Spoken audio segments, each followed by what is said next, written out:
Hello friends, स्वागत है आपका रैपिड सक्सेस पॉइंट में। मनोविज्ञान के अंतर्गत आज हम आपके सामने प्रश्नों की श्रृंखला लेके उपस्थित हुए हैं। जितने टॉपिक अब तक हमने पढ़ लिए हैं उनसे जुड़े हुए कुछ प्रश्न हैं।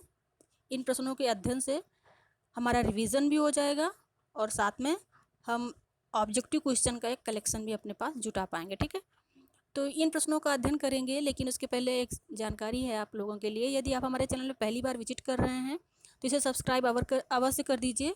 यदि आप शिक्षा शास्त्र से यूजीसी नेट की तैयारी कर रहे हैं या फिर सहायक आचार्य प्रवक्ता पद के लिए तैयारी कर रहे हैं, बीएड, सीटेट, टेट, एमएड या फिर डीएलएड, किसी भी एग्ज़ाम में आपको आगे बैठना है तो ये चैनल आपके लिए बहुत ही महत्वपूर्ण है।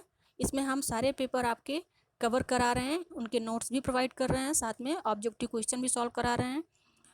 और यदि आप पुराने वीडियो हमारे देखना चाहते हैं तो प्लेलिस्ट में आपको सारे वीडियो मिल जाएंगे। इसके अलावा टेलीग्राम चैनल से जुड़ के भी आप हमारे सारे वीडियो प्राप्त कर सकते हैं, जिसका लिंक डिस्क्रिप्शन बॉक्स में, या कह सकते हैं कि हम बता दे रहे हैं आपको। हमारा जो लिंक है वो है SSDYA, तो वहाँ भी उसको आप सब्सक्राइब कर लीजिए, सारे नोट्स आपको मिल जाएंगे। ठीक है मित्रों, तो चलिए पढ़ना शुरू करते हैं। पहला जो क्वेश्चन है वो क्या है, मनोविज्ञान को दर्शन से सर्वप्रथम अलग किसने किया। मनोविज्ञान को दर्शन से सर्वप्रथम अलग किसने किया। जैसे हम लोग जानते हैं कि मनोविज्ञान किसका अंग है, दर्शन का अंग है। 16वीं शताब्दी में ये दर्शन का ही अंग था। इसको आत्मा के विज्ञान के नाम से जाना जाता था। प्लेटो और अरस्तु इसके फाउंडर थे। आगे धीरे धीरे बढ़ते बढ़ते 20वीं शताब्दी तक आते आते ये एक विज्ञान के रूप में आ गया और इसे एक प्रायोगिक विषय के रूप में अध्ययन हम करने लगे। ठीक है, इसको मनोविज्ञान से अलग कर दिया गया और कहा गया ये मन का विज्ञान है, जबकि जो दर्शन है वो आत्मा का विज्ञान है। तो मन का विज्ञान है तो कैसा विज्ञान है, मन में किसका अध्ययन करेंगे हम, पशु पक्षियों, जीव जंतुओं, मानव, इनके सभी के जो चेतन अवस्था, चेतन अवस्था या अर्धचेतन अवस्था में जो भी कार्य व्यवहार, जो भी कुछ चल रहा है उसके मन मस्तिष्क में या उसके द्वारा जो भी क्रियाएं हो रही हैं, उन सब का अध्ययन मनोविज्ञान के अंतर्गत किया जाता है। ठीक है, तो जो पहला क्वेश्चन है हमारा, मनोविज्ञान को दर्शन से सर्वप्रथम किसने अलग किया, तो इसका आंसर है विलियम जेम्स। ठीक है, दूसरा क्वेश्चन देख लेते हैं। पाश्चात्य देशों में मनोविज्ञान प्रयोगशाला सर्वप्रथम किसने स्थापित की। पाश्चात्य देशों में मनोविज्ञान प्रयोगशाला सर्वप्रथम किसने स्थापित की, तो इसका ऑप्शन हो जाएगा बी, यानी कि वुंट ने सर्वप्रथम मनोविज्ञान की प्रयोगशाला स्थापित की थी। ठीक है मित्रों, देख लेते हैं अगले क्वेश्चन क्या है। अगले क्वेश्चन है हमारे, शिक्षा के क्षेत्र में मनोवैज्ञानिक तथ्यों का विधिवत प्रयोग सर्वप्रथम किसने किया था। शिक्षा के क्षेत्र में जो मनोवैज्ञानिक तथ्य हैं इनका सर्वप्रथम विधिवत प्रयोग, ठीक है, किसने किया था, तो वो है पेस्टोलॉजी। कौन है हमारे, पेस्टोलॉजी। ऑप्शन 3 सही हो जाएगा इसका ऑप्शन। ठीक है, शिक्षा मनोविज्ञान का जनक किसे कहा जाता है, तो जनक हैं शिक्षा मनोविज्ञान के वो हैं विलियम जेम्स। ठीक है, विलियम जेम्स इसके जनक हैं। ठीक है मित्रों, अगला क्वेश्चन देख लेते हैं। अगला क्वेश्चन क्या है, अगला क्वेश्चन है मनोविज्ञान की प्रयोगात्मक विधि की शुरुआत किसने की थी। तो अभी हम पहले पढ़ के आए हैं कि विलियम वुंट ने सर्वप्रथम मनोवैज्ञानिक प्रयोगशाला की स्थापना की थी, तो इसलिए प्रयोगात्मक विधि की शुरुआत करने वाले कौन हो जाएंगे, विलियम वुंट। ठीक है, मनोविज्ञान की मनोविश्लेषण विधि का मुख्य प्रतिपादक कौन है, तो हमें पता है कि मनोविश्लेषण विधि किसकी है, ये फ्रॉयड की है। ठीक है, फ्रॉयड इसके जनक हैं और इन्होंने मन की अवस्थाओं का अध्ययन किया था और बताया था कि मन चेतन और अचेतन, ठीक है, इन दो मन की अवस्थाओं का इन्होंने वर्णन किया। आगे चल के इनके जो शिष्य थे एडलर, उन्होंने अर्धचेतन अवस्था का भी अध्ययन करके, या कह सकते हैं कि प्रयोग करके एक अर्धचेतन अवस्था का विकास भी किया और कहा कि मन के 3 स्तर होते हैं, चेतन, अचेतन और अर्धचेतन। ठीक है, फ्रायड के शिष्य एडलर, ठीक है, और युंग। ठीक है, फ्रायड के जो शिष्य थे वो कौन थे, युंग थे। उन्होंने कहा कि चेतन, अचेतन और अर्धचेतन 3 अवस्थाएं होती हैं। ठीक है, आगे देख लेते हैं कौन सा क्वेश्चन है। मानव जीवन में अभिवृद्धि की प्रक्रिया सामान्यतः कब तक चलती है, तो ये प्रक्रिया चलती है 18 वर्ष तक। ठीक है, मानव विकास में अभिवृद्धि की प्रक्रिया सामान्यतः कितने वर्ष तक चलती है, तो ये है 18 वर्ष तक चलती है। इसका आंसर हो जाएगा बी। कॉलसेनिक ने मानव विकास की अवस्थाओं को कितने वर्गों में विभाजित किया है, तो मानव विकास की अवस्थाओं पे चर्चा करने वाले कॉलसेनिक हैं, रॉस हैं, कई मनोवैज्ञानिकों ने और भारतीय मनीषी भी हैं जिन्होंने मानव विकास की अवस्थाओं के बारे में चर्चा की है। लेकिन जो सबसे लास्ट में जो निकल के आया वो क्या बताया, यहाँ पर इन्होंने बताया था मानव विकास की अवस्थाओं की संख्या 8 बताई थी कॉलसैनिक ने, लेकिन बाद में सिर्फ 4 अवस्थाओं के अध्ययन को सभी मनोवैज्ञानिकों ने सर्वसम्मति से माना। और कौन सी है, शैशवावस्था, बाल्यावस्था, किशोरावस्था और प्रौढ़ावस्था। ये 4 अवस्थाएं बाद में रह गई, क्योंकि इन्होंने क्या किया था, पूर्व बाल्यावस्था को उत्तर बाल्यावस्था ऐसे करके इन्होंने डिवाइड किया था, इसलिए इनकी संख्या 8 हो गई थी।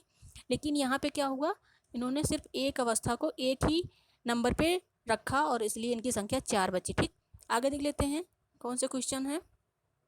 आगे जो क्वेश्चन है वो है, शिक्षा की दृष्टि से मानव विकास का कौन सा पक्ष सबसे अधिक महत्वपूर्ण है। शिक्षा की दृष्टि से मानव विकास का कौन सा पक्ष सबसे अधिक महत्वपूर्ण है, तो वो है हमारा मानसिक पक्ष। ठीक है, क्योंकि मस्तिष्क के माध्यम से ही हम कोई किसी भी ज्ञान का अर्जन करते हैं। ठीक है, और उसके माध्यम से ही अनुकरण करते हैं। तो इसलिए यहाँ पे जो सबसे महत्वपूर्ण विकास की अवस्था है, मानव विकास के लिए सबसे महत्वपूर्ण जो पक्ष है वो है हमारा मानसिक विकास। ठीक है, मानव विकास को प्रभावित करने वाले मुख्य कारक क्या हैं। मानव विकास को सर्वप्रथम कौन प्रभावित करता है सर्वाधिक, तो वंशानुक्रम भी प्रभावित करता है, पर्यावरण भी प्रभावित करता है। इसलिए ऑप्शन 3 सही हो जाएगा इसका, वंशानुक्रम एवं पर्यावरण। ये क्वेश्चन पूछा भी जा चुका है, विलियम वुंट वाला क्वेश्चन भी यूजीसी में पूछा जा चुका है। ठीक है, तो ये इंपॉर्टेंट क्वेश्चन है, आप लोग ध्यान से पढ़िएगा। ये टेट और सीटेट में भी पूछ लेते हैं ऐसे क्वेश्चन, तो ध्यान रखना ये फैक्चुअल क्वेश्चन है। ये किसी भी एग्जाम में जो ऑब्जेक्टिव क्वेश्चन के जो पेपर होते हैं हमारे, चाहे वो प्रवक्ता का हो या फिर टेट सीटेट का हो, उनमें ये क्वेश्चन पूछ लिए जाते हैं। तो ये फैक्चुअल क्वेश्चन है, वो आप इससे देखते जाइए जो हम आपको दे रहे हैं। साथ में आपको हम नोट्स प्रोवाइड कर रहे हैं, तो अगर वहाँ से पढ़ेंगे तो आपका कॉन्सेप्चुअल भी तैयार हो जाएगा।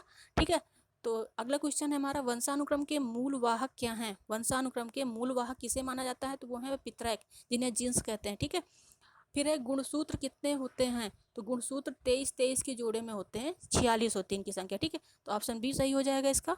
अगला क्वेश्चन देख लेते हैं क्या है। अगला क्वेश्चन है, शैशवावस्था, शैशवावस्था में संचयी काल किसे कहते हैं। शैशवावस्था में संचयी काल होता है जन्म से 3 वर्ष। ठीक है, शैशवावस्था में संचयी काल कब से कब तक होता है, जन्म से 3 वर्ष, इसलिए ऑप्शन ए सही हो जाएगा इसका।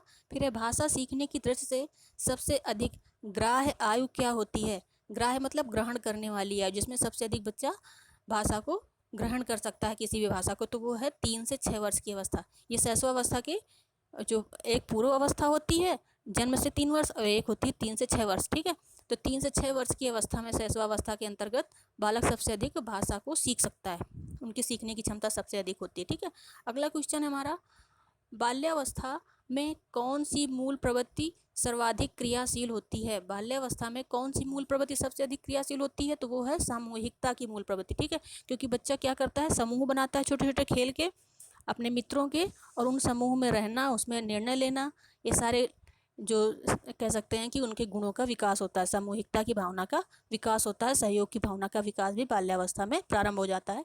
फिर है हमारा, बाल्यावस्था में बच्चों का मानसिक विकास किस गति से होता है, तो बाल्यावस्था में बच्चों का मानसिक विकास कैसे होता है, मंद गति से। कैसे, 6 से 9 वर्ष की अवस्था में थोड़ा तीव्र होता है, और 9 से 12 वर्ष की अवस्था में थोड़ा सा और अधिक तीव्र हो जाता है। ठीक है, पहले मतलब थोड़ा मंद होता है, फिर उसके बाद तीव्र हो जाता है, क्योंकि 12 वर्ष की अवस्था तक आते आते बालक क्या हो जाता है, किसी भी चीज़ का संश्लेषण और विश्लेषण करना सीख जाता है। ये हमने आपको पढ़ाया हुआ है नोट्स में, आप देख लीजिएगा। बाल्यावस्था बाल्यावस्था और शैशवावस्था दोनों अवस्थाएं हम पढ़ा चुके हैं। अगला हमारा किशोरावस्था आने वाला है, उसको पढ़ाएंगे अगले टॉपिक में। तो अगला क्वेश्चन है, परिपक्व बाल्यावस्था किसे कहते हैं। परिपक्व बाल्यावस्था होती है कितने वर्ष की, 9 से 12 वर्ष की। ठीक है, बाल्यावस्था का कार्यकाल कितना है, 6 से 12 वर्ष तक बाल्यावस्था होता है, उसमें से 6 से 9 वर्ष तक की पूर्व बाल्यावस्था और 9 से 12 वर्ष की अवस्था उत्तर बाल्यावस्था कहलाती है। इसको परिपक्व बाल्यावस्था भी कहते हैं। ठीक है, बच्चों में समस्या समाधान की योग्यता किस काल में विकसित होती है। समस्या समाधान की योग्यता विकसित हो जाती है 9 से 12 वर्ष की अवस्था में। ठीक है, कैसे, क्योंकि बच्चा तर्क करने लगता है, संश्लेषण और विश्लेषण करने लगता है किसी समस्या का, इसलिए उसमें समस्या समाधान की क्षमता भी विकसित होना प्रारंभ हो जाती है। ठीक है, तो ये कुछ क्वेश्चन थे जो हमने आपको उपलब्ध कराए हैं।